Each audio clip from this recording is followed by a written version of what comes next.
하고는 조금 다른 그런 개념을 가지고 있습니다. 의라고 하는 것은 인간이 추구하는 그 가치 중에 최상의 가치라 그렇게 말할 수 있죠. 그래서 의, 때로는 그것을 정의라 그렇게 말하기도 합니다. 그 정의, 하나님께서 주시는 그 의는 차별이 없다 그렇게 말씀을 해 주십니다. 이 의, 때로는 정의라고 설명하는 이 의에 대해서 몇 가지 관점이 있는데 그것을 조금 어려울지 몰라요. 그러나 잘 들어보세요. 의라고 하는 것은 먼저 이 철학적인 의가 있는데 그리스의 철학자 중에 플라톤이라고 하는 사람이 인간이 바른 생활을 살아가게 하기 위해서 그걸 인간 이성을 따르고 또 인간 이성이 이렇게 하라고 하는 그것을 용감하게 실천하는 것이 바로 그게 의다 그렇게 말합니다. 그래서 이성을 가지고 잘못된 그런 현상을 아주 신랄하게 비판하고 책망하는 거죠. 그래서 용서해주고 또 관용을 베풀고 그런 것은 이성의 정의에는 통하지 않는 거예요. 이성 논리에 어긋나면 그것은 불의한 것이고 부정한 것이라 그렇게 규정합니다. 그래서 절대로 감정에 치우치지 않는 그런 정의를 말하지요. 이것이 철학에서 말하는 정의입니다. 또 하나의 입장은 무슨 입장이냐면 율법적인 정의다. 그는 우리도 잘 아는 거예요. 그 율법적인 정의는 종교에서 말하는 그런 정의입니다. 또 우리 구약의 성경에서도 그렇게 나타나지요.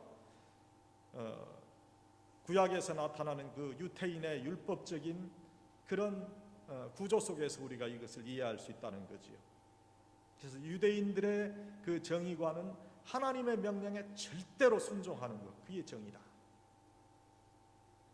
구체적으로 모세를 통해서 주신 십계명을 따르고 순종하는 것이다. 이것이 의라고 생각하는 것입니다. 또 하나의 의는 어떤 의냐?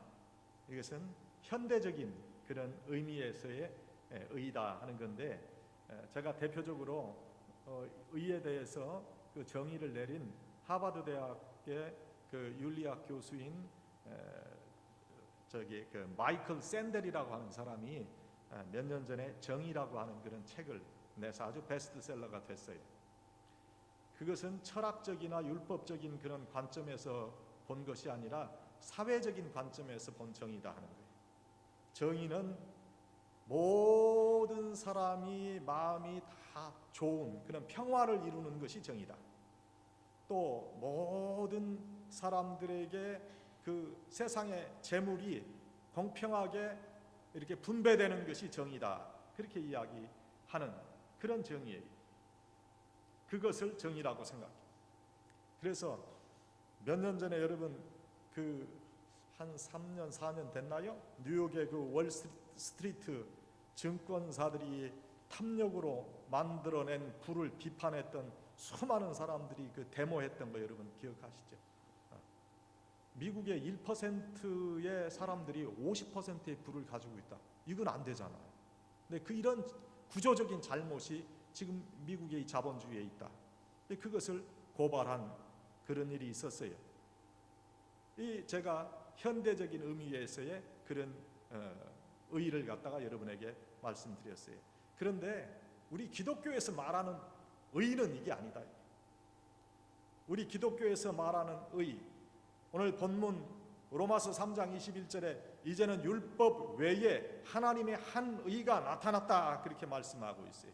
그것은 예수 그리스도를 믿음으로 모든 믿는 이에게 미치는 하나님의 의다, 그런 말씀이에요. 인간이 생각해낸 어떤 철학적이고 율법적이고 사회 현상적인 정의가 아닌 하나님의 의가 있다는 거예요. 하나님께서 허락하시는 의가 있는데 우리 인간들은 그것을 모르고 인간 중심의 의를 세우려 한다 하는 거예요. 예수님께서 세례 요한에 대해서 말씀하신 때가 있었어요. 예수님은 그가 정의로운 인물인 것을 들어서 여인이 낳은 자 중에 세례 요한보다 더 큰 이가 없다, 그렇게 말씀하셨어요. 철학적으로나 율법적으로나 사회 현상적으로 가장 정의로운 그런 인물인 것이 분명합니다. 그러나 예수님이 이런 말을 주셨어요. 하늘나라에서는 지극히 작은 자라도 저보다 크니라. 이 말씀은요, 세상적인 관점에서는 지극히 큰 정의의 사람일지라도 하늘나라에서는 지극히 작은 자만큼도 의롭지 못하다 하는 거예요. 천국에 있는 자는 하나님께서 허락하시는 의를 가진 자예요. 사람의 의와 하나님의 의가 다르다는 거예요. 인간의 정의는 이성적이고 율법적이고 인간 중심의 공리주의와 자유주의로 해석이 되지만 하나님의 의는 복음적이요 은혜적인 의요 더욱이 사죄하심과 사랑을 중심하는 정의라는 것이다. 좀 어려운 말씀을 드렸는데 이 말씀은 결국 무슨 말씀이냐 하면은 우리가 예수 믿고 의로운 사람이 됐다는 거예요. 예수님의 복음을 받아들임으로써 우리가 의롭게 됐다는 거예요. 여러분 자신 생각해 보세요. 여러분이 의로운 사람입니까? 여러분이 내가 참 이렇게 올바르게 내가 세상을 살았다, 그렇게 생각하실 그런 분이 있어요? 자신 있게?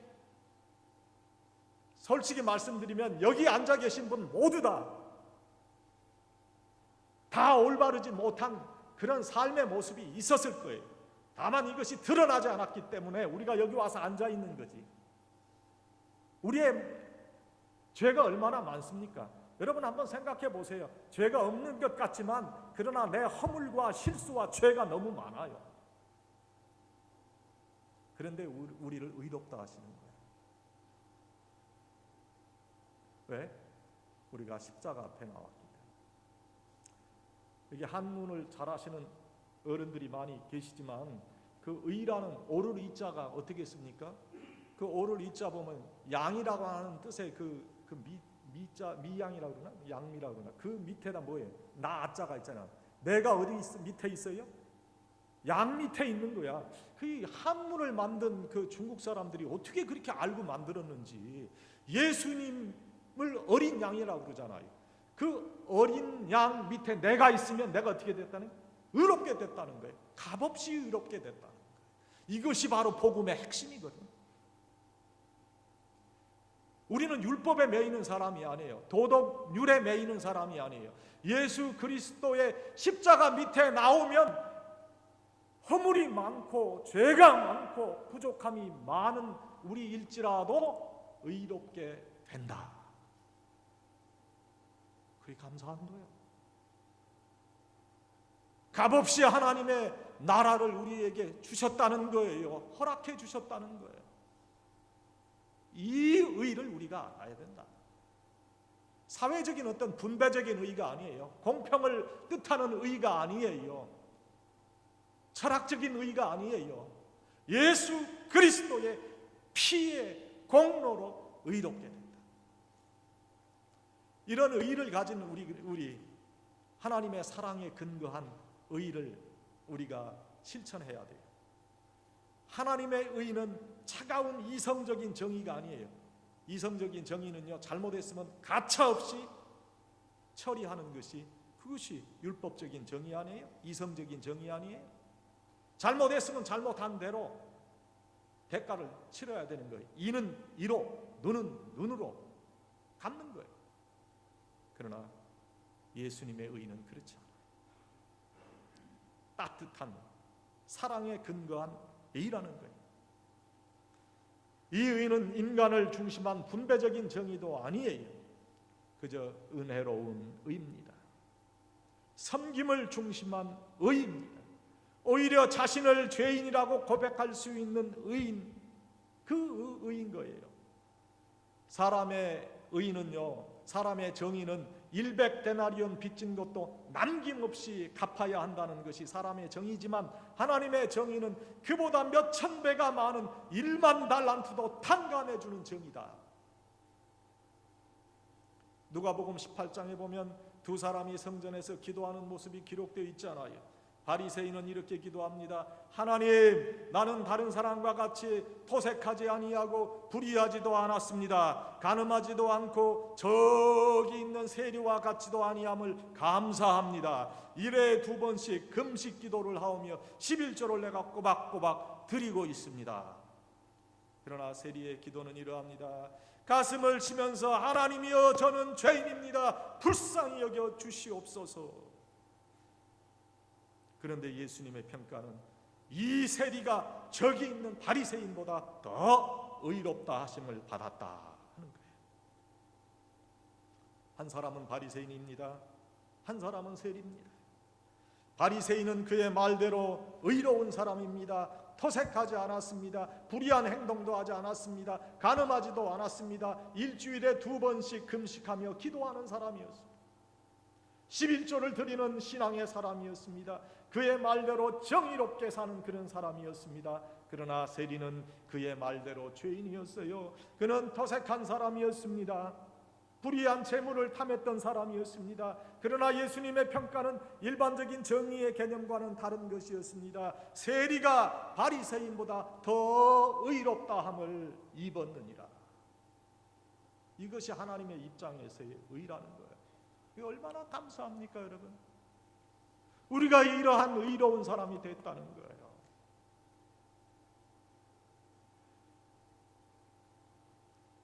이성적이고 율법적이고 사회의 공리주의적인 입장에서 죄인된 세리를 예수님은 의롭다고 하신 거예요. 예수님의 눈으로 보실 때 자기를 바르다고 생각하고 남의 결점과 부족함과 실수를 예리하게 비판하고 정죄하는 자가 의인이 아니고 자기의 죄를 깨닫고 회개하면서 눈물을 흘리는 자가 의인이라, 이렇게 말씀하십니다. 회개하고 예수님을 믿는 자를 용서하시고 의롭게 인정해 주시는 것이 바로 하나님의 의다. 사랑하는 여러분, 우리가요 철학적이고 도덕적이고 사회적인 의인이 되지 못해도 세리처럼 회개하고 예수님을 의지하는 그 믿음을 가지고 하나님께서 인정하시는 의인은 꼭 돼야 한다 하는 거예요. 우리의 행동과 말은 실수가 많고 실수투성이고 부족함과 어리석음으로 살아가는 그런 사람들이지만은 세리처럼 주님, 저는 죄인입니다, 이렇게 주 앞에 나와 회개할 때 용서해 주시고 의롭게 인정해 주시는 하나님의 의가 있다는 거예요. 저 사람은 목사님 지난주에도 와서 회개 기도했는데 이번 주에 와서 또 회개 기도해요. 저 사람은요 보면 제가 아주 문제가 많은 사람이에요. 그런 말을 하시는 분이 있는데 문제가 많으니까 우리가 주 앞에 나오는 거예요. 문제가 많으니까 우리가 그런 사람이라는 거예요. 주일날 교회 와서 하나님 앞에 예배드리고 참으로 의로운 사람으로 살겠습니다 다짐하고 세상으로 갔는데 또다시 죄를 반복하는 그런 사람이 우리라는 거예요. 여러분 삶이 그렇지 않아요? 여러분, 내가 주님 열심히 살아보려고 애를 썼습니다. 그런 노력 다 하지요. 그런데도 넘어질 때가 있어요. 여러분 낙심하지 말고 나오세요. 또 내 자신을 주 앞에 내어놓고 주님께서 주시는 그 의의 의지에서 오늘도 십자가 앞에 나와야 돼요. 하나님은 그러한 우리를 버리지 아니하세요. 지난주에 교회 못 나왔어요. 괜찮아요. 그러면 자꾸 멀어지는 거예요. 자꾸 은혜의 보좌 앞에 담대히 나올 수 있어요. 하나님은 사랑의 본체세요. 이 사랑을 이해할 수 있어야 사랑에 근거한 의를 알 수 있다. 하나님 나를 사랑해 주시는 줄 압니다.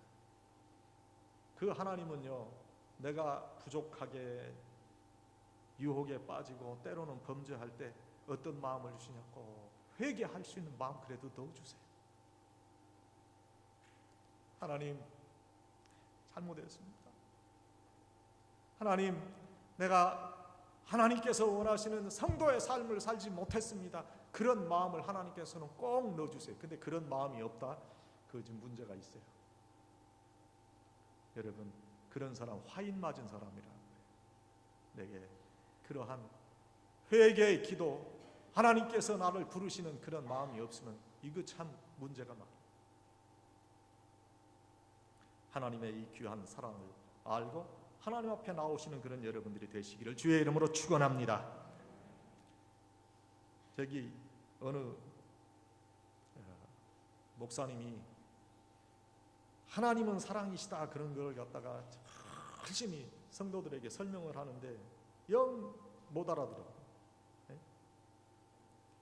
그 어떤 저 성도가 이러더래요. 목사님, 하나님 한번 보여주면 내가 꼭 하나님 믿겠는데 다음 주에는 목사님이나 하나님 꼭 보여줄 수 있기를 바랍니다. 그러더래요. 어떻게 하나님을 보여드려? 골치 아팠어요 지금 이 목사님. 그래서 막 기도했어요. 어떻게 하나님 어떻게 합니까? 이게 이 성도를 내가 꼭 구원해야 되겠는데 하나님 보여달라고 그러네요. 어떻게 하면 될까요? 하나님 사진이 있는 것도 아니고. 하나님, 어떻게 하나님께서 하나님의 모습을 알려주실지 저에게 영감 좀 주세요. 그래야 내가 목회를 할 수 있지 않겠습니까? 그런데 그때 하나님은 사랑이라 하는 말씀이 생각났어요. 그래서 이 목사님이 큰 그 화선지를 갖다 잘 붓글씨를 못 쓰지만 붓으로 거기다가 사랑의 자를 딱 썼어요. 그리고 그걸 말아가지고 주일날 돼서 이제 말씀을 전할 때 교인들에게 가져갔어요. 자, 지난 주일에 하나님을 보여주시면 하나님을 꼭 믿겠다 하신 분이 있어서 제가 하나님을 보여드리겠습니다. 종이를 쫙 펴서 보여줬어요.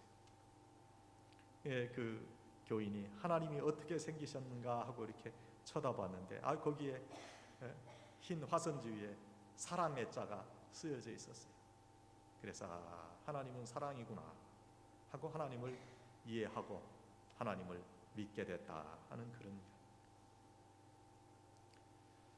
이 사랑에 근거한 그런 의를 여러분 실천하시기를 주의 이름으로 축원합니다. 힘있게 해보세요. 축원합니다. 그 다음에 이웃을 섬기는 의요. 우리 기독교는 어떤 계명을 최고의 계명으로 여기고 있죠. 하나님을 사랑하고 너희 이웃을 너희 몸처럼 사랑하라 하는 것을 최고의 계명으로 우리가 섬기고 있잖아요. 야고보서 2장 8절에 너희가 만일 경에 기록한 대로 내 이웃 사랑하기를 내 몸과 같이 하라고 하신 최고의 법을 지키면 잘하는 것이다 이렇게 말씀합니다. 교회 안에서 우리가 형제 자매를 대할 때 겉모습으로 판단하지 않고 있는 그대로 그들의 속사람을 대하며 사랑하고 섬기는 것이 진정한 사랑이라 하는 거예요. 교회가 아무리 많이 구제하고 선교한다 해도요, 사람을 외모로 판단해서 차별한다고 하면 하나님의 법이 이루어지고 있지 않아요. 그런데 우리는 이런 차별을 교회 내에서 만들고 있어요. 저 사람 미국 온 지 얼마 됐어요. 저 사람은요, 한국에서 살 때 어디 전라도에서 왔어요. 어디 뭐 경상도 어디서 왔어요. 그리고 우리 자신이 서로 어떤 구분을 만들지는 않는지.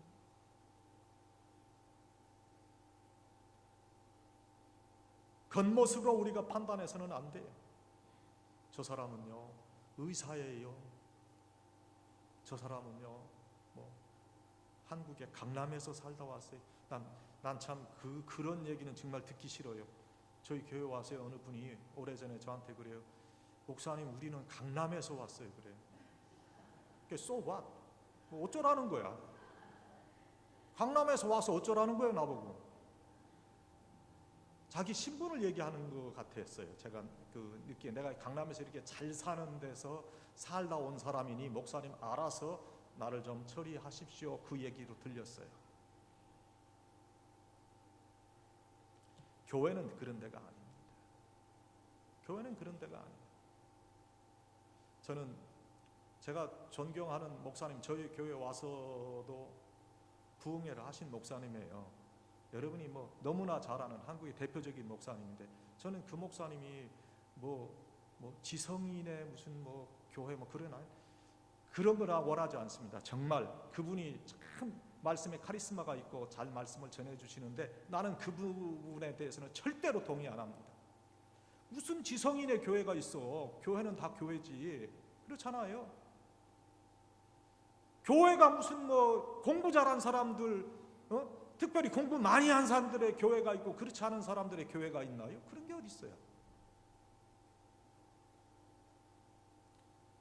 하나님께서 원하시는 그런 내적 진실을 찾아가는 교회, 그러한 사랑을 실천하는 우리가 돼야 된다는 거예요. 사람들은 누구나 행복하기를 원하지요. 더 평안하고 행복한 삶을 살고 고통 없는 삶을 살기 원하는데, 그런데 이러한 생각을 누구나 다 가지고 있는 거예요. 누구나 다 가지고 있는 거예요. 그거를 우리가 남들의 사정을 내가 알아야 돼요. 그것을 이해하는 것이 남들을 섬기고 사랑하는 그 가장 중요한 베이직이에요. 다른 사람도 나와 똑같은 욕구를 가지고 있다는 것을 인정해야 되는데, 그걸 인정 안 하려고 해요. 이 세상에 주어진 기회는 제한적이에요. 그래서 나도 행복하고 다른 사람도 행복하려면 이 기회를 적절하게 나눌 수 있어야 돼요. 그런데 혼자서 행복하려 하면 폭력을 사용하게 되고 범죄를 저지르게 돼요. 섬김의 의의를 이룬다고 하는 것은 단지 일시적으로 옆에 있는 사람에게 관심을 가지고 그가 어려울 때 조금 도와주는 정도의 섬김을 말하는 게 아니에요.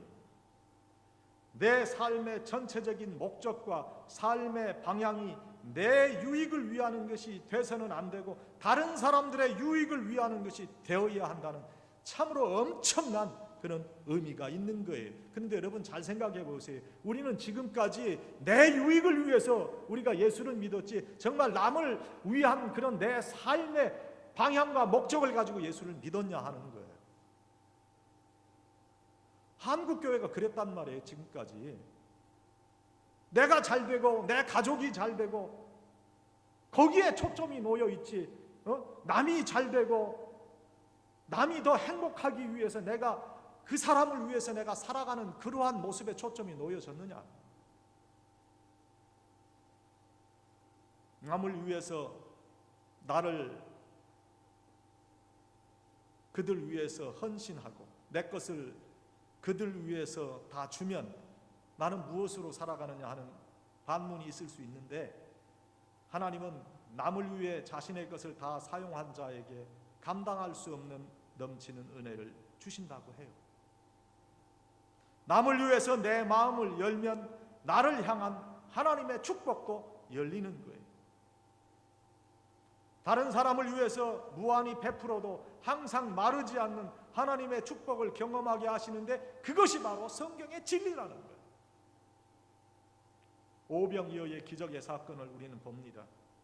그런데 저는 뭐 자유주의적인 그런 해석을 뜻하는 건 아니지만은, 오병이어의 기적이 일어날 때 여기 누구 가진 것 없느냐 할 때 어린아이가 물고기 2마리와 떡 5개를 가지고 나왔어요. 자기 것을 줬어요. 드렸어요. 그때에 그 오병이어가 12광주리에 차고 넘치도록 남게 됐다. 5개의 떡을 드렸지만 5,000명이 먹고 남은 광주리의 것으로도 먹기에 충분했다 하는 거예요. 이것이 바로 엄청난 우리 기독교의 진리입니다. 사랑하는 여러분, 우리가 이러한 하나님께서 그 원하시는 그러한 이웃 사랑의 그런 의의를 우리가 실천해야 된다. 마지막 3번째, 긍휼의 의입니다. 긍휼은 심판을 이기고 자랑한다. 야고보 2장 13절에 말씀이 있지요. 긍휼은 이웃을 따뜻한 마음으로 또 용서의 마음으로 바라보는 그런 마음 자세예요. 이 긍휼의 마음을 하나님께서는 우리가 가지기를 원하십니다. 그런데 우리가 공동체 생활, 사회 생활 하다 보면은 마음에 맞지 않는 사람들이 참 많아요. 여러분 보세요. 혼자 잘난 체 하는 사람들 많이 있고, 정서에 맞지 않는 엉뚱한 말하는 사람도 있고, 그런 사람을 사오정이라고 그런다대. 사오정같이 엉뚱한 말하는 사람 있어요. 덕을 세우지 못하는 아주 얄미운 말만 골라서 하는 사람들도 있어요. 또 나한테 각 세우고 날카롭게 찌르는 그런 말을 하는 사람들도 있어요. 더더구나 나를 정죄하고 비판하는 사람들도 있어요. 그런데 이런 사람들에게 따뜻한 마음을 가져야 한다는 거 참 어렵습니다, 여러분. 이거 그냥 말로는 쉬운데 실천을 한번 해보려고 그러면 이건 보통 어려운 일이에요. 당장 쳐다보기도 싫은 사람이 있어요. 그런데 예수님께서 이렇게 우리에게 살라고 하신 거예요. 예수님의 긍휼의 마음을 닮아서 살아야 하는 그러한 당위성이 우리에게 있다 하는 거예요. 이웃을 내 몸처럼 사랑하라는 이 계명은 믿음으로 구원받은 하나님의 자녀들에게만 가능한 계명이에요. 구원받은 자는 이미 하나님의 긍휼하심을 입은 사람이기 때문이에요. 구원받은 자는 하나님의 용서를 받은 사람들이에요. 마땅히 죽어야만 할 사람들이 지금 남은 삶을 살고 있어요. 우리가 살아가고 있는 육신의 생명은 그래서 우리에게 아닙니다. 죽어야 할 사람에게 하나님의 긍휼로 허락되어진 남은 삶이라는 거예요. 하나님께서는 우리의 이 남겨진 생명의 시간에 중요한 계명을 주시는데 이것이 긍휼의 의의를 이루는 삶이라 하는 거예요. 이제 우리에게 남겨진 삶을 자신의 유익을 위해서가 아니라 이웃을 위해서 살아야 한다는 계명이에요. 즉 긍휼을 베풀며 살아야 한다는 말씀. 긍휼의 눈으로 보면 모든 잘못도 실수도 심지어 죄를 지은 인간도 이해할 수 있어요. 용서할 수 있어요. 긍휼의 마음을 가지고 살아야 돼요. 긍휼의 안경을 쓰고 세상을 볼 수 있어야 된다. 여러분 파란색 선글라스를 쓰고 보면 세상은 다 파랗습니다. 빨간색 안경을 쓰면 세상은 불이 난 것 같습니다. 그러나 긍휼의 안경을 쓰면 불쌍하고 가련한 심령이 보이게 됩니다. 야고보서 2장 12절에 너희는 자유의 율법대로 심판을 받을 자처럼 말도 하고 행하기도 하라. 긍휼을 행하지 아니하는 자에게는 긍휼 없는 심판이 있으리라. 그런 말씀을 주셨어요.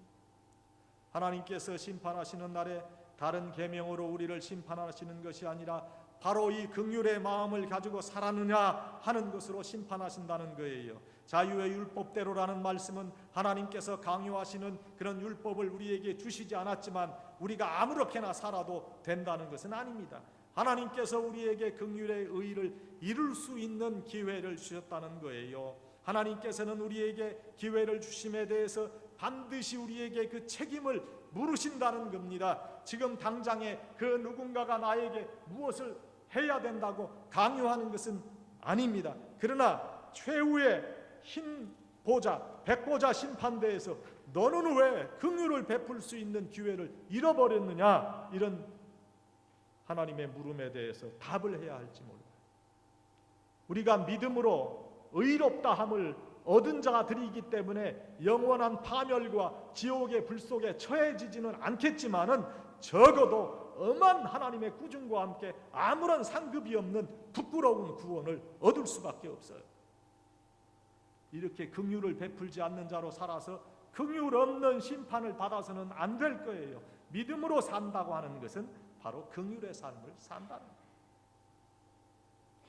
다 좀 그런 마음으로 좀 바라보시면 실수도 조금 마음에 담을 수 있어요. 저는 아마 제가 목사가 아니라면 참 비판적이고 참 남 정죄하고 막 그런데 일가견이 있는 그런 사람으로 살았을 거예요. 그런데 하나님께서 그래도 목사로 만들어 주셔서 그래도 제가 제 자신을 그래도 이렇게 참아가면서 그렇게 사니까 그래도 이 정도 사는 거예요. 그래도 마음속에 제가 좀 여러분 실수한 걸 좀 마음에 담고 그렇게 좀 웃고 그래야 되는데 어떤 때는 벌써 얼굴에 여러분이 우리 목사님 얼굴만 보면 여러분 다 알잖아요. 목사님 뭔가 좀 불편하다. 왜? 담지를 못하니까. 실수를 담지를 못하니까. 우리가 그런 사람으로 살아야 많은 사람을 사실은 예수님 앞으로 인도할 수 있는 사람 되는 거예요. 예수 믿고 하늘나라 가세요 말하기보다 우리의 삶의 모습으로 예수님을 전할 수 있어요. 사랑하는 여러분, 우리가 분명하게 기억해야 될 것은 믿음은 주관적인 확신이 아니라는 거예요. 자신이 옳다고 믿는다고 해서 그것이 믿음을 설명하는 것은 아닙니다. 어떻게 이 믿음이 표현되어 나타나는가 하는 것이 중요한 거예요. 믿음으로 구원 얻은 자, 예수 그리스도의 보배로운 피로 영생의 삶을 살아가는 사람은 예수님의 긍휼의 마음을 닮아서 살아가는 그런 사람입니다. 사랑하는 여러분, 모두가 긍휼의 의를 이루시기를 바랍니다. 저는 오늘 여러분에게 하나님께서 원하시는 그 의를 실천하는 그런 여러분이 되기 위해서 몇 가지 의를 말씀드렸어요. 의에 대해서 이것이 세상적으로 의가 어떻게 설명되는가, 사회적인 의미에서 또 철학적인 의미에서 말씀을 드렸어요. 그러나 우리는 기독교의 의, 예수 그리스도 앞에 십자가 밑에서 얻어지는 의라 하는 말씀을 드렸고, 그 의를 우리가 이루기 위해서 하나님을 사랑함으로 사랑의 의를 이루고 이웃 섬김의 의를 이루고 그리고 긍휼의 의를 이루어서 하나님께서 찾으시는 이 시대의 하나님의 일꾼으로서 하나님께서 원하시는 그런 의를 실천하시는 여러분이 되기를 원해서 이 말씀을 드립니다. 사랑하는 여러분 모두가 이 귀한 그 의를 실천하시기를 주의 이름으로 간절히 축원드립니다. 기도하십시다.